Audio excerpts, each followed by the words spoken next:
Welcome my dear friends to today's session. और आज discussion करेंगे प्लानिंग चैप्टर 4 के नेक्स्ट पार्ट की नेचर ऑफ प्लानिंग। आज का हमारा टॉपिक ऑफ डिस्कशन है, बहुत इंपॉर्टेंट है। और आज हम और क्या डिस्कस करने वाले हैं, हम scam 1992 the Harshad Mehta scam के बारे में थोड़ी सी डिस्कशन करूंगा।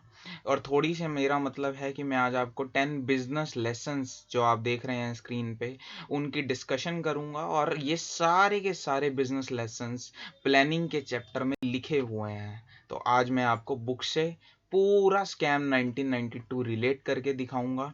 और यही नहीं, आज की डिस्कशन और ज़्यादा बड़ी है क्योंकि आज मैंने केस स्टडीज़ पिक की हैं आपके एग्ज़ाम के लिए। और ये case studies past exam papers और सीबीएसई के सैम्पल पेपर से ली गई है। पहली केस स्टडी है दोस्तों फ्लिपकार्ट की, जी हाँ। और दूसरी केस स्टडी डिस्कस करेंगे टाटा मोटर्स की। और एक न्यू एम्प्लॉय के लिए प्लानिंग का क्या रोल रहता है उसके रिगार्डिंग भी एक केस स्टडी लेकर आया हूँ। सो वन बाय वन इसको डिस्कस करेंगे with Harshad Mehta and his strategies. ठीक है, तो शुरू करते हैं। सबसे पहली केस स्टडी के बारे में बात करता हूँ दोस्तों।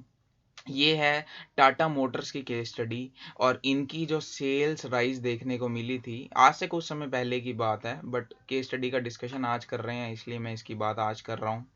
37% राइज इनकी सेल्स में देखने को मिला था जब न्यू गाड़ियाँ ये लेकर आए थे।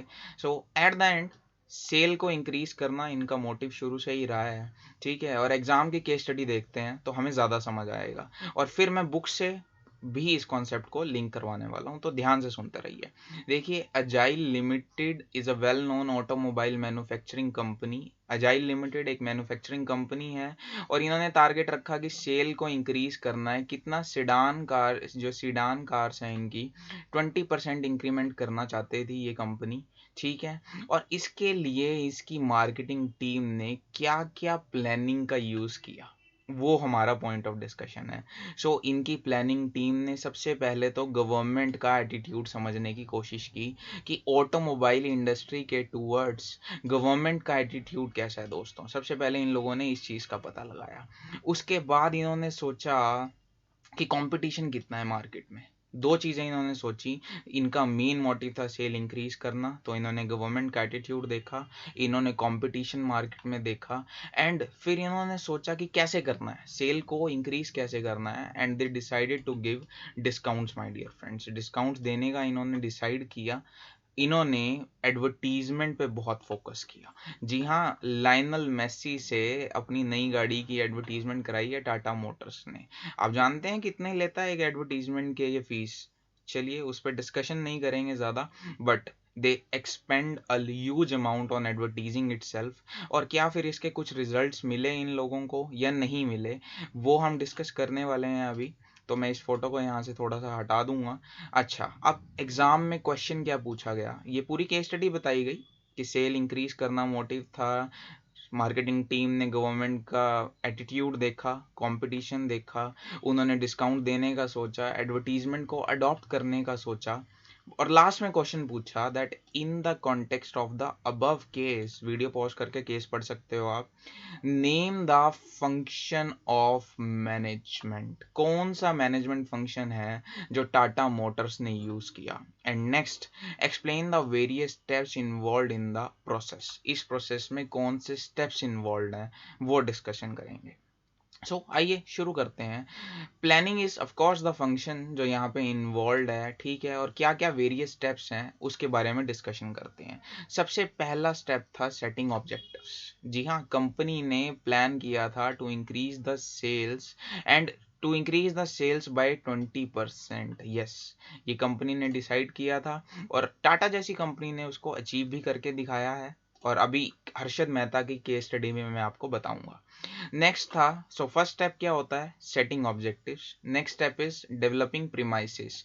प्रीमाइसेस क्या होते हैं? Premises are basically the future assumptions that we make to achieve a particular goal. ठीक है, इन्होंने क्या प्रीमाइसेस बनाए टाटा मोटर्स की टीम ने? दे consider the impact of policy of government, जैसा कि हमने डिस्कस किया। इन्होंने लेवल ऑफ कंपटीशन को चेक किया। तो ये दोनों भी डिस्कशंस इन्होंने की।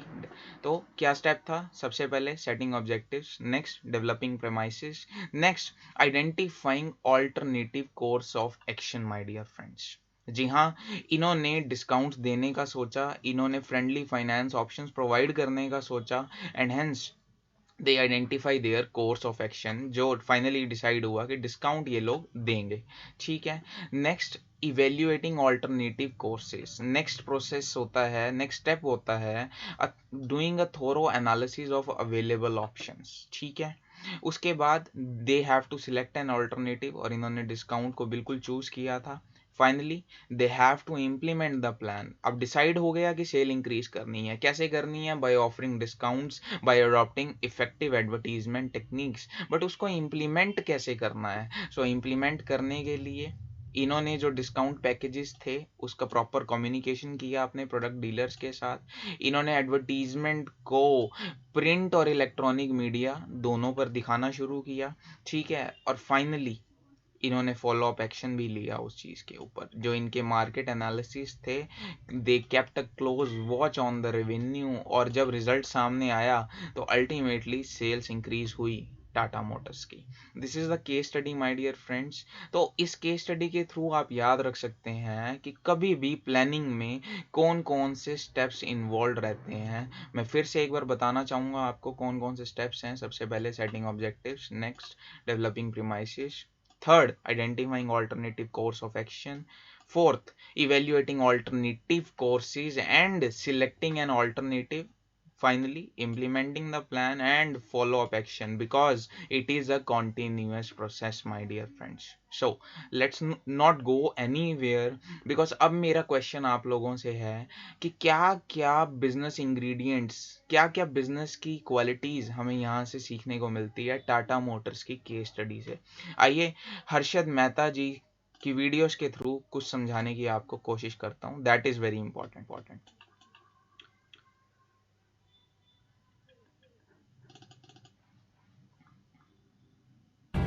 सबके सिलेबस में एक सब्जेक्ट कॉमन होता है, प्रॉफिट, और वो मेरा फेवरेट सब्जेक्ट नहीं सकता। भाई डायलॉग बाजी ठीक है, लेकिन इसमें बहुत रिस्क है। रिस्क है तो और इस धर्म का भगवान है ट्रस्ट। मेरे एक बहुत करीबी दोस्त थे, उन्होंने मुझसे कहा था, the most expensive thing in the world is trust. Cheap people can't afford. तो हमने बिल्कुल समझा, ये तीन चीजें बताई हैं यहाँ पे, और तीनों के बारे में डिस्कशन कर देता हूँ। देखो, प्रॉफिट के बारे में बात हुई। प्रॉफिट, बिल्कुल सेल्स इंक्रीज होंगी तो प्रॉफिट इंक्रीज होगा, वो हमें समझ आता है, और हर बिजनेसमैन का फेवरेट सब्जेक्ट होता है प्रॉफिट, वो भी हमें क्लियर हुआ। नेक्स्ट बात हुई रिस्क की। डेफिनेटली जहाँ पे रिस्क जितना होगा उतना ज़्यादा प्रॉफिट होगा। The more risk the more rewards, बचपन से सुनते आ रहे हैं। बट एक एसेंशियल इंग्रेडिएंट मैं आपके साथ डिस्कस करना चाहूँगा।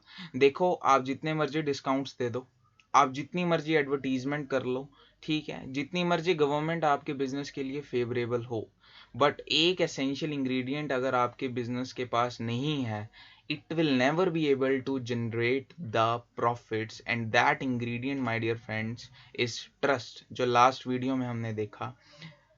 cheap people can never afford it, ऐसा ही हर्षद मेहता सीरीज में हमने देखा, और ये बिल्कुल सच बात है। टाटा मोटर्स का ट्रस्ट चलता है। ये मार्केट में नमक बेचने आते हैं तो नमक बिकता है, ये एसी बेचने आते हैं तो एसी बिकता है, ये गाड़ियां बेचने आते हैं तो गाड़ियां बिकती हैं। कारण इनके हाई प्रॉफिट्स के मोटिव्स नहीं है, कारण है वो ट्रस्ट फैक्टर जो इन्होंने क्रिएट किया है। चलिए, तीन बिजनेस लेसन हमने समझे। अब बात करते हैं नेक्स्ट केस स्टडी के बारे में, और इससे रिलेटेड कुछ और बिजनेस जो लर्निंग्स हैं हमारी, और हर्षद मेहता से बिल्कुल रिलेट करके मैं इसको समझाने की कोशिश करूंगा। आइए फ्लिपकार्ट की बात करते हैं। देखिए, ये भी एग्जाम की केस स्टडी है, मैं कोई इधर उधर की बात करने के लिए ये वीडियो नहीं बना रहा हूँ। और यहाँ पे बेसिक हम समझेंगे different types of plans. Business में एक बिजनेस मैनेजर को डिफरेंट टाइप्स ऑफ प्लान्स बनाने होते हैं। वो कौन कौन से होते हैं वो फ्लिपकार्ट की केस स्टडी से समझेंगे आने वाले 5 मिनट में। देखो, फ्लिपकार्ट एक ई कॉमर्स कंपनी है। आप कहोगे क्या बता रहे हो, ये तो सबको पता है। जी हाँ, ये कंपनी सिंगापुर में रजिस्टर्ड है, ये सबको नहीं पता होगा, बट इनके जो हेड क्वार्टर्स हैं ये बेंगलोर में हैं। अब ऐसा क्यों किया सर? इंडियन कंपनी है, रजिस्टर सिंगापुर में हुई, हेडक्वार्टर बेंगलुरु में। जिस दिन अपना इनकम टैक्स का फर्स्ट लेक्चर अपलोड करूंगा, फ्लिपकार्ट की केस स्टडी के साथ ही अपलोड करूंगा, so stay tune to the channel. खैर, इनका मेन मोटिव क्या था? इनका भी मेन मोटिव था to boost their sales and revenue of course through integration. Very important word, integration और कोऑर्डिनेशन में क्या फ़र्क होता है? कमेंट करके लिख दो अगर तुम्हें पता है तो, और नहीं पता तो डिस्कस करूंगा, वीडियो के एंड तक जुड़े रहिए मेरे साथ। Boost the sales is their objective for sure. कैसे करना था, इनकी टेक्निक सुनिए। They want to integrate mobile apps, display, paper click and search engine optimisation. जितने ज़्यादा इनकी वेबसाइट्स पे क्लिक आएंगे उतना ज़्यादा इनका रेवेन्यू बढ़ेगा। इन शॉर्ट ये कहना चाह रहे थे। इन्होंने, Flipkart was the first company जिन्होंने कैश ऑन डिलीवरी लेकर आया, और शायद यहीं से पूरी गेम चेंज हुई फ्लिपकार्ट के लिए। अभी डिस्कस करूंगा। इन्होंने डिफरेंट रिटर्न रिप्लेसमेंट पीरियड भी इंट्रोड्यूस किया, जो अमेजोन जैसी कंपनी पहले ही अडॉप्ट कर रही थी। They bring multiple payment options into the system, अभी उसके बारे में बात करेंगे। इनका इन्वेंट्री होल्डिंग स्टाइल बहुत डिफरेंट था। ये केस स्टडी आप पढ़िए स्क्रीन पॉज करके। अगर तो इनके पास इन्वेंट्री होती थी तो ये खुद डिस्पैच कर देते थे डायरेक्टली, और अगर इनके पास इन्वेंट्री नहीं होती थी तो ये उस सप्लायर को कांटेक्ट करते थे इमीडिएटली जिसके पास उसकी इन्वेंट्री अवेलेबल है, और उसको ऑर्डर देते थे, और वहां से भी अपना कमीशन कमा लेते थे। Hats off to them. ठीक है, उसके बाद इन्होंने 75 करोड़ एक्सपेंड किए ऑन देयर एडवर्टीजिंग। सर ऐसा क्या था एडवर्टीजिंग में? ये देख लीजिए, ये पोस्टर देख लीजिए इनकी एडवर्टीजिंग का, आपको समझ आ जाएगा। Don't shop Flipkart it. ठीक है, इसके बारे में अभी बात करूंगा। तो ये कुछ खासियतें थी फ्लिपकार्ट ने जो अडॉप्ट की। सबसे पहले सेल्स इंक्रीज करनी थी डेफिनेटली, बट इंटीग्रेशन वाला पॉइंट न्यू लेकर आए। पहली कंपनी थी जो सीओडी लेकर आई, cash on delivery. Different return period introduce किया। इन्वेंट्री होल्डिंग टेक्निक इससे पहले किसी ने नहीं देखी थी, जो इन्होंने इंट्रोड्यूस की। 75 करोड़ एडवर्टीजिंग पे स्पेंड किया इन्होंने, और मोर ओवर इंडियन लॉज का बहुत ज़्यादा रिस्पेक्ट किया इन्होंने। अगर इन्हें पता चलता था कि अंडर द एज ऑफ 18 कोई इनकी वेबसाइट पे सामान बेचना चाह रहा है, कॉन्ट्रैक्ट को ही कैंसिल कर देते थे। इतना रूल इनका स्ट्रिक्ट था। By rule I mean to say, हम आज पढ़ने वाले हैं कि रूल्स की क्या इंपॉर्टेंस होती है as a type of plan. ठीक है, तो क्वेश्चन क्या था एग्जाम में? क्या क्वेश्चन आया? That in the context of the above case identify and explain the different types of plans being used by Flipkart. आइए, without wasting any more time, let's start the discussion. सबसे पहला इनका plan, या बोलूं objective, सबसे पहला plan का type है ऑब्जेक्टिव, और फ्लिपकार्ट का ऑब्जेक्टिव क्या था? To increase the sales. Next, इनकी स्ट्रेटेजी क्या थी? सेल को इंक्रीज करने के लिए स्ट्रेटेजी क्या थी? They bring cash on delivery. Objective, strategy, सबकी डेफिनेशन, सबके डिफरेंसेस, फीचर्स अभी डिस्कस करेंगे दोस्तों। बट ये केस स्टडी अगर आप समझ गए, फिर इसी के रेफरेंस से मैं आपको सारे डिफरेंसेस क्लियर करवाने वाला हूँ। सो प्लीज ध्यान से सुनिए। सबसे पहला था ऑब्जेक्टिव, फ्लिपकार्ट का ऑब्जेक्टिव था सेल को इंक्रीज करना। नेक्स्ट है strategy, they bring cash on delivery into the market. Next, इनकी पॉलिसी क्या थी? डिफरेंट रिटर्न रिप्लेसमेंट पीरियड को इन्होंने इंट्रोड्यूस किया। ये अमेजोन से इन्होंने सीखा था। आप जानते हैं कि जो इसके फाउंडर हैं वो अमेजोन के एक्स एम्प्लॉयज थे। ये हाँ, और वहीं से इन्होंने बहुत कुछ सीखा और अपने बिजनेस में इम्प्लीमेंट किया। ठीक है, ऑब्जेक्टिव, स्ट्रेटेजी, पॉलिसी समझने के बाद इन्होंने क्या स्पेशल मेथड अडॉप्ट किए? Well, they allows multiple payment options my dear friends. आपको debit card, credit card, net banking, NEFT, RTGS, whatever payment you want to adopt, और cash on delivery, hats off, वो तो है ही है। ठीक है, finally इनका प्रोसीजर क्या था? They operate in both the ways. मैंने इन्वेंट्री होल्डिंग टेक्निक इनकी समझाई। अगर इनके पास प्रोडक्ट है डायरेक्ट डिस्पैच करते थे, और प्रोडक्ट अगर नहीं है इमीडिएटली सप्लायर को कांटेक्ट करते थे, और उसकी सेल भी इंक्रीज करवाने में मदद करते थे। Finally another sort of plan, budgets. Budgets पे बहुत फोकस रहा है इन लोगों का, और ऑब्वियसली 75 करोड़ जैसा बिग अमाउंट बोला भी नहीं जाता पहली बारी में, और इन्होंने एडवर्टीजिंग पे सिर्फ उसको स्पेंड करा। और ये देखिए, डोंट शॉप फ्लिपकार्ट इट, मैं बहुत इम्प्रेस्ड हूँ इस एडवर्टीजिंग से। अगर इसका मतलब नहीं समझ आया तो कमेंट कर दीजिए, समझा दूंगा नेक्स्ट वीडियो में। बट ये बहुत इफेक्टिव एडवर्टीजिंग टेक्निक थी। एंड लास्टली देयर रूल्स, ये एम्प्लॉय के लिए बनाए गए रूल्स थे। कि इंडिया में रूल फॉलो करने वाली कंपनीज बहुत नहीं मिलती हैं। I am sorry I have to say it, but Amazon जैसी कंपनीज या फ्लिपकार्ट जैसी कंपनीज इस चीज़ का पूरा ध्यान रखती हैं, and they reserves their right to terminate the membership अगर कुछ गलत मिलता है इन्हें लेटर ऑन, कोई फॉल्स मिसस्टेटमेंट देखती है। और अगर कोई under the age of 18 years मिल गया, जैसे मैंने पहले भी डिस्कशन की, तो ये मेंबरशिप कैंसिल कर देते हैं उस सप्लायर की। ठीक है, फाइनली ये केस स्टडी हमने डिस्कस करी, हमने डिफरेंट टाइप्स ऑफ प्लान्स जो फ्लिपकार्ट ने अडॉप्ट किए उसको समझा।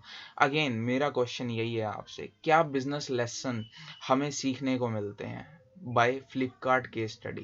देखो, सबसे पहले तो एक्सपीरियंस, जो इनके ओनर्स हैं उन्होंने अमेजोन से एक्सपीरियंस गेन किया।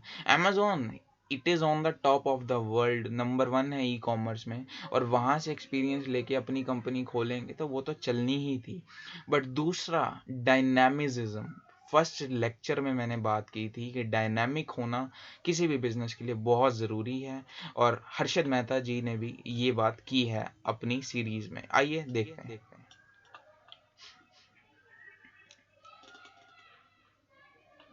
करते हैं आपके तौर तरीके, आपको पता है ना कि वो सही नहीं है। Don't be afraid to give up the good to go for the great. John D. Rockefeller, the richest American who ever lived. Don't be afraid to give up the good.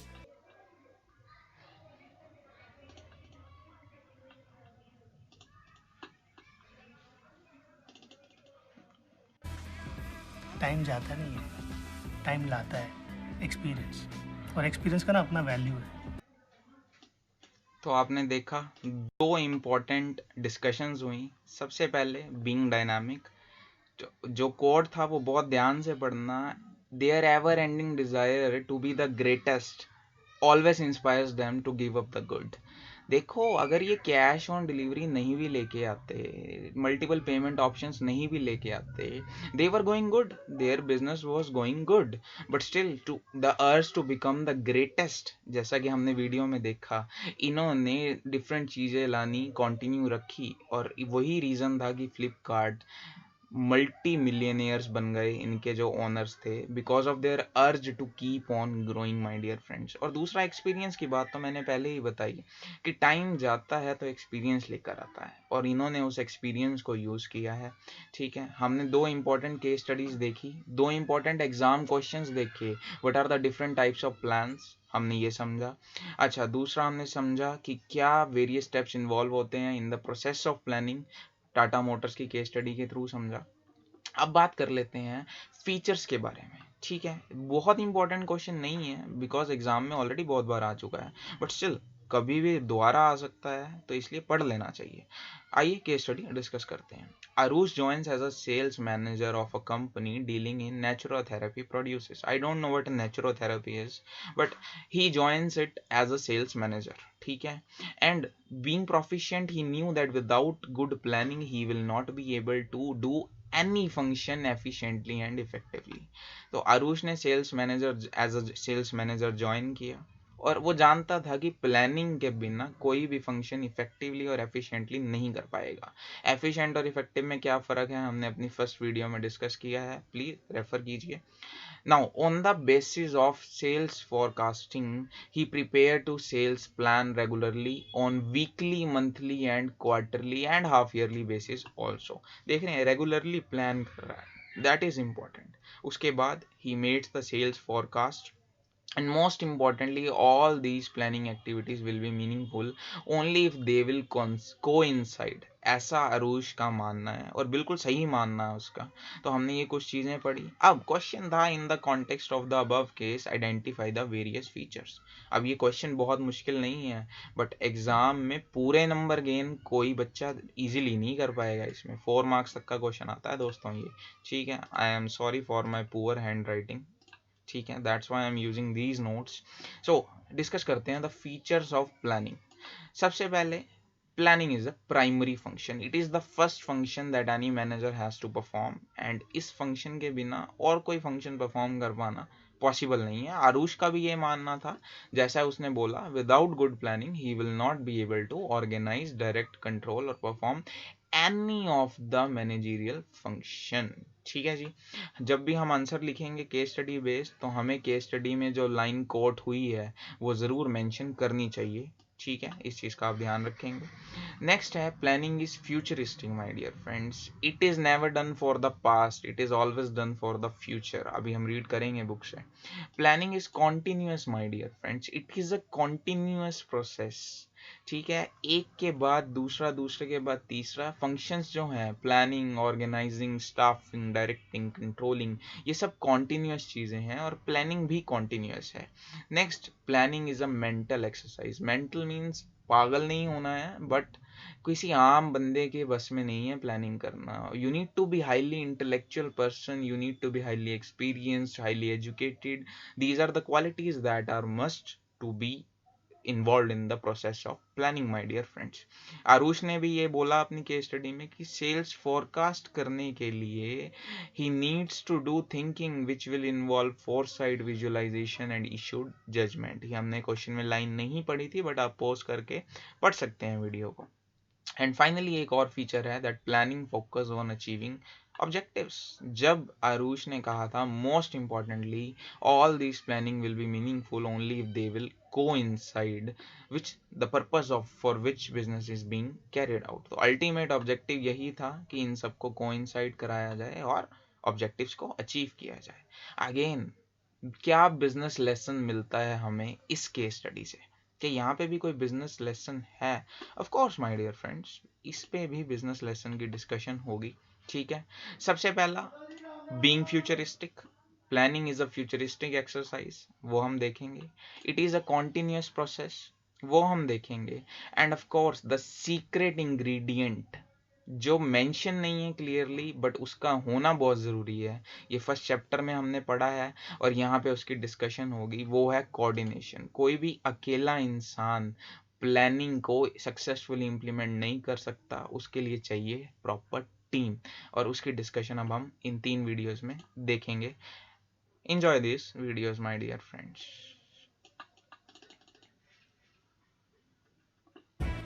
Gromor सिर्फ नाम का है, growth दिख रहा है किसी को? Institutional broking से आगे कुछ नहीं चलेगा भाई, कुछ नया सोचना पड़ेगा। अरे बिजनेस में सैचुरेशन आता है, दिमाग में थोड़ी आता है, वो तो चलता है कि नहीं? बहुत बड़ा सच।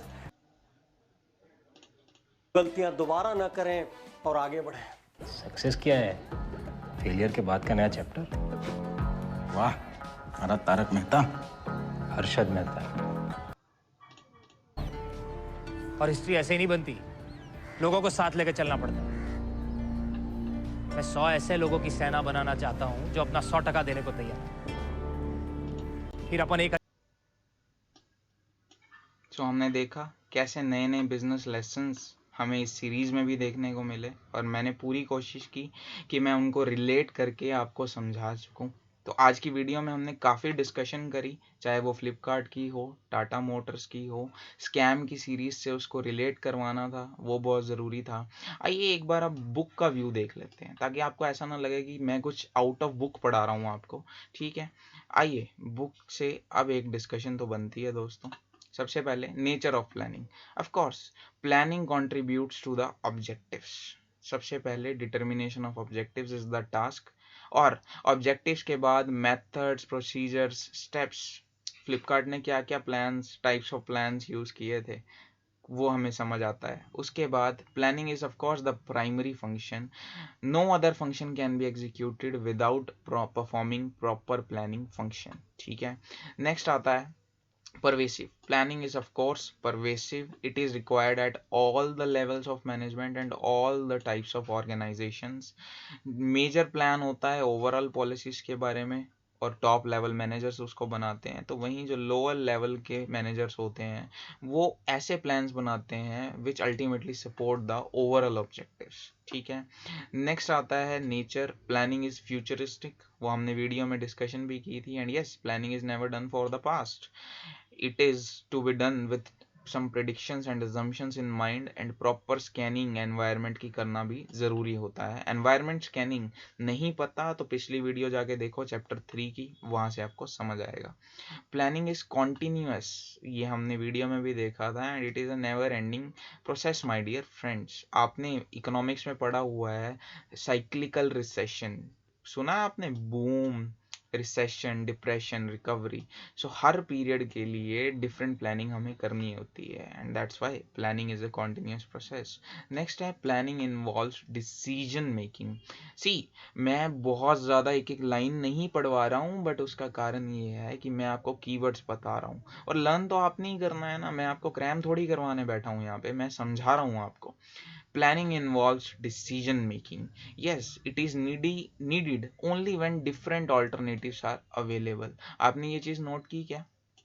प्लानिंग वहीं पर होती है जहाँ पे डिफरेंट चॉइसेस होती हैं और हमें कुछ एक चीज़ चूज़ करनी होती है। अगर कोई चॉइस ही नहीं है, मान लो आपके पास कोई चॉइस ही ना बचे except to watch my lectures for your business studies preparation, तो फिर आप इतना सोचोगे क्या इस वीडियो को देखने से पहले? लेकिन अभी आप शायद सोच रहे होगे, क्योंकि और भी बहुत सारी वीडियोस भरी पड़ी हैं, और कौन सी अच्छी है नहीं है वो आप अभी भी डिसाइड नहीं कर पाए हो। Well, take your time, it is a part of planning, और मेरे लेक्चर्स के थ्रू आप प्लानिंग करना तो ज़रूर सीख जाएंगे, आई बिलीव दिस। और लास्ट है planning is a mental exercise. इसकी डिस्कशन हमने करी है। It involves proper scanning, it involves evaluating the alternatives, it is an intellectual process. Last में सच्चाई बोल दी उसने, that it is an intellectual process, हर किसी के बस की बात नहीं है। फर्स्ट इंपॉर्टेंट क्वेश्चन था नेचर ऑफ प्लानिंग। नेक्स्ट आता है इंपॉर्टेंस ऑफ या significance of planning. So planning provides the direction. Planning is concerned with the predetermined course of action. It is a keyword, my dear friends. Exam में ज़रूर लिखना है that it is concerned with the predetermined course of action. It tells us about the what. It tells us about how work has to be done. So what, how, definition पढ़ी ना ध्यान से, what is to be done, how it is to be done, उसके बारे में हमें बताता है।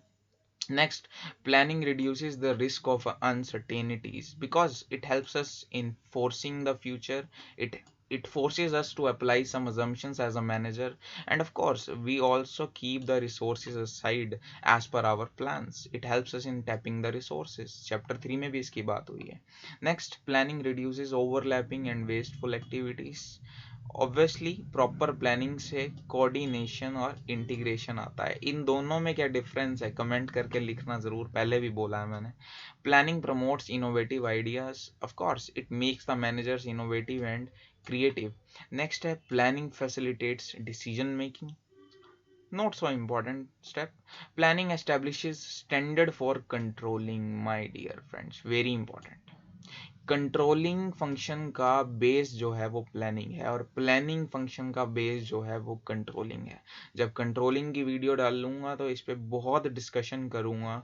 कंट्रोलिंग का मतलब क्या होता है फिलहाल सिर्फ वो समझते हैं। देखो, controlling means comparison between planned and actual output. क्या सोचा था और क्या अचीव हुआ, और जो अचीव करना चाह रहे थे, माइंड माई वर्ड्स, वो अचीव कर पाए या नहीं कर पाए। That is what controlling is all about. Planning में हमने सोचा कि हमें सेल इंक्रीज करनी है, बट क्या वो अचीव हुई, वो कंट्रोलिंग में जाके डिसाइड होता है, माय डियर फ्रेंड्स। एक एग्जांपल दिया हुआ है, 2 मिनट स्क्रीन पॉज करके आप इसको पढ़ सकते हैं यहाँ से अगर आप चाहें तो। Well, not so important I have to say. Next बात करते हैं लिमिटेशंस ऑफ प्लानिंग की। So planning sometimes leads to rigidity. देखो, प्लान एक बार डिसाइड हो गया तो उसे चेंज करना बहुत दिक्कत होती है, बट मैंने पहले ही बोला बिजनेस एनवायरनमेंट एक डायनामिक एनवायरनमेंट है। सो वहाँ पे we have to keep on making changes, और जब चेंज की बात आती है तो पुराने प्लान्स को चेंज करना is hell of a task. So ये एक प्रॉब्लम है प्लानिंग के साथ। प्लानिंग में not work in dynamic environment. देखिए, बूम, रिसेशन, डिप्रेशन, रिकवरी आता ही रहता है, और हो सकता है कि जब प्लान बनाया तो वो बूम का पीरियड था, और जब इम्प्लीमेंटेशन की बारी आई तो रिसेशन या डिप्रेशन चल रहा था उस टाइम पे, तो फिर वो प्लान्स इफेक्टिव नहीं होंगे और they will not work in that environment. ठीक है, प्लान में फेल एज वी सी। उसके बाद इट रिड्यूसेस क्रिएटिविटी। जो एम्प्लॉयज़ हैं, कभी कभी वो इनिशिएटिव ही नहीं लेते कुछ नया सोचने की, जस्ट बिकॉज मैनेजर ने एक प्लान बना के दिया है और ब्लाइंडली उसको फॉलो करते हैं। एक पिक्चर के थ्रू भी आप समझ सकते हैं। So that is a negative aspect of planning. Planning involves huge cost. Of course planning करने के लिए मेरे जैसे, आप जैसे फ्यूचर मैनेजर्स की ज़रूरत पड़ेगी, और हम लोग कोई कम सैलरी में काम नहीं करते हैं। सर्च कीजिए मैनेजर्स की सैलरी कितनी होती है, मैनेजिंग डायरेक्टर्स की सैलरी कितनी होती है, and you will understand that planning involves huge cost. Professional experts involved हैं after all.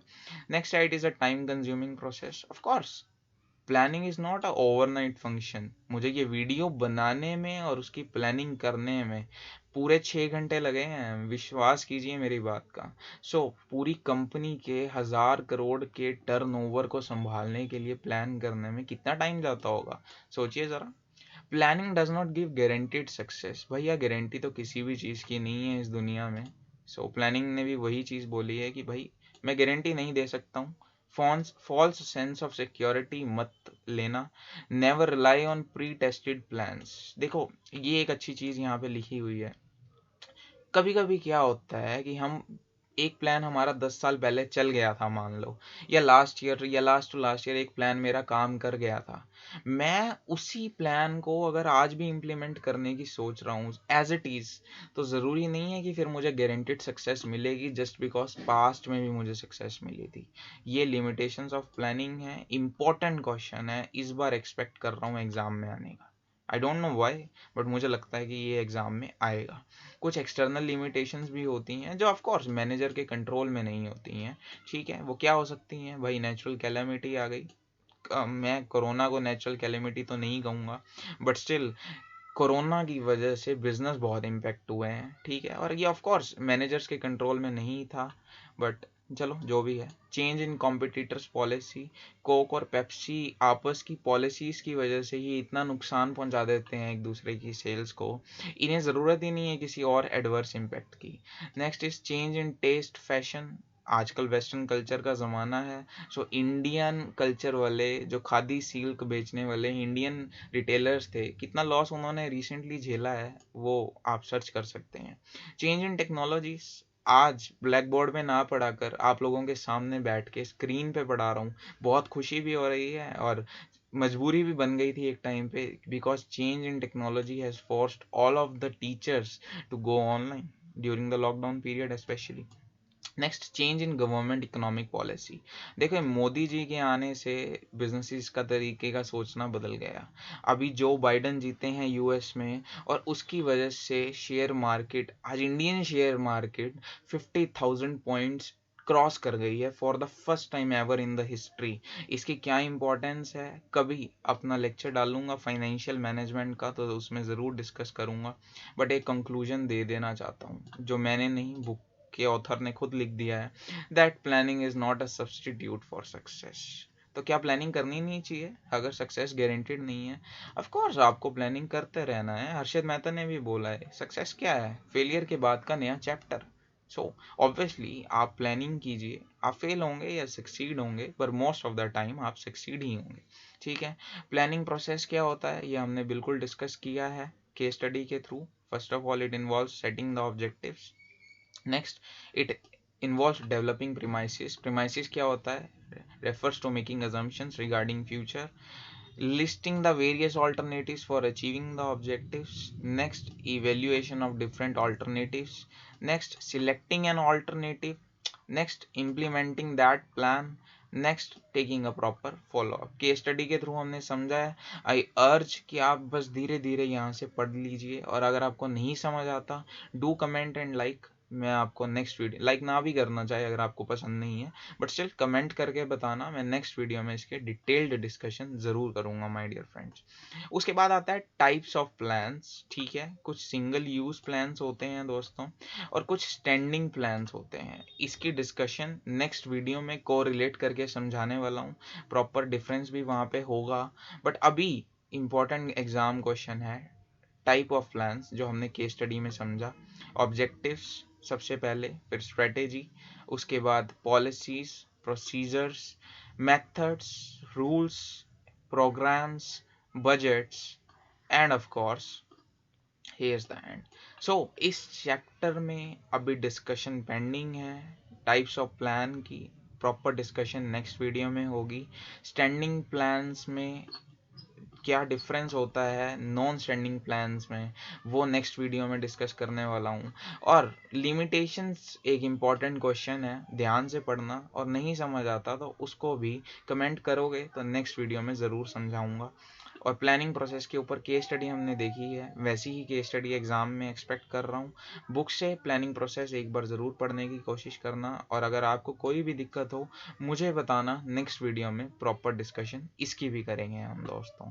Right now, thank you, thanks for watching, have a good day my dear friends.